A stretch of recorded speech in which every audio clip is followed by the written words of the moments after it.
tiniyak nga ni Pangulong Bongbong Marcos na sapat pa daw yung supply ng langis sa bansa para sa susunod na 45 days. O baka may umangal dyan, ha?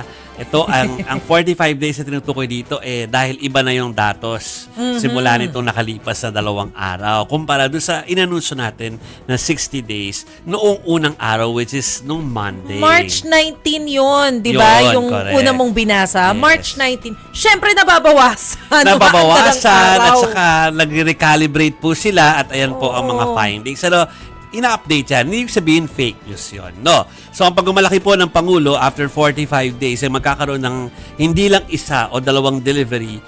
Ito ay tinatawag niyang flow of petroleum dito po sa ating bansa.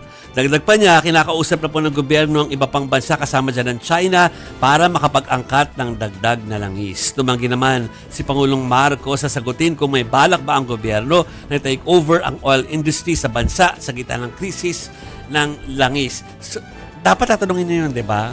Pero hindi na natanong. Tinanong namin. Pero ayaw niya mag-komento. Ang sabi? Inabol. Ito. Pakinggan natin. Will the government temporarily take over, or at least the DOE will temporarily take over the oil industry following the announcement of the state? Thank you very much, Mr. President. I don't want to get into that discussion. Kasi hindi talaga sila mag-entertain ng question kanina. Doon sa briefing, parang sinabihan kami na magbibigay siya ng report. So, inilatag ng Pangulo lahat ng mga ginagawa ng pamahalaan, kung ano-ano yung mga plano, yung mga inilabas na directives. But, we have to try. Kasi kailangan may clarification kung ano bang ibig sabihin ng State of National Energy Emergency. Yeah. Kasi pag tiningnan natin yung Oil Deregulation Law, I think it was Section 14, kung tama yung number ko, na kapag ka nasa emergency, state of emergency yung bansa, pwedeng i-take over ng Department of Energy or sila ang mag-direct dun sa mga companies, mga players, doon sa industry kung ano yung pwedeng mangyari. Oo. Basta para sa interes ng bansa, ng publiko. So, syempre, ang susunod na question natin, dahil may declaration na ng State of National Energy Emergency, yun bang magte-take effect? Oo, kasi Yun bang ibig sabihin nun? kasi sabi mo pag nasa state of emergency, pero ito state of National Energy Emergency. Emergency. Baka may difference, Yes, no? oo. Kaya gusto nating linawin na ano ba yun? Magkaiba ba yun? Ano ba dapat ang interpretation natin? Yun lang naman yung... Kasi very specific to energy emergency Oo. Na binigyang diin din ni PBBM kanina nasabi niya na emphasis on energy emergency kasi yung supply at saka yung presyo ng sektor ng enerhiya yung tinututukan. Okay, so itong sapat na langis for 45 days na nakikita nyo po nakabalandra sa aming screen bilang gist or summary ay based on figures na sinubmit ng gobyerno March 24.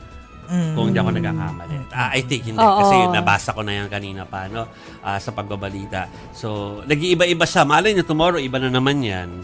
Pero sa ngayon, yan yung sinasabi na baka ma-lessen because meron daw parating.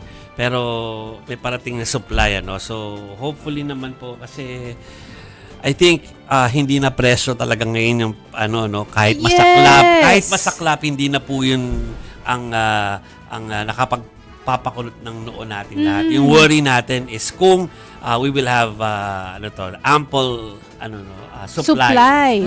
Just in case po na magkaubos, sana hindi magkaubusan or kung meron pang mangyaring extension yung kaguluhan somewhere. Kaya worry talaga natin yan. Kaya ako tinanong si Mase kahapon kung napag-usapan dun, di ba, sa Malacanang na kung aabot ba tayo sa magrarasyon o hindi. Parang kanina may narinig ako na ganong option. Ay, ano? Na parang ration, although over the radio ko narinig So, we need to get it straight from the source. Oo, na parang Yun baka yung takot isa siya ko sa talaga option, na di ba? Kung rasyon na tayo. Pero wag naman sana tayong umabot sa ganung punto. Wag sana. Pero gusto ko lang ma-assure sana na may assurance talaga tayo sa mga otoridad. Pero, well, sa ngayon, hindi pa napapag-usapan. Yeah.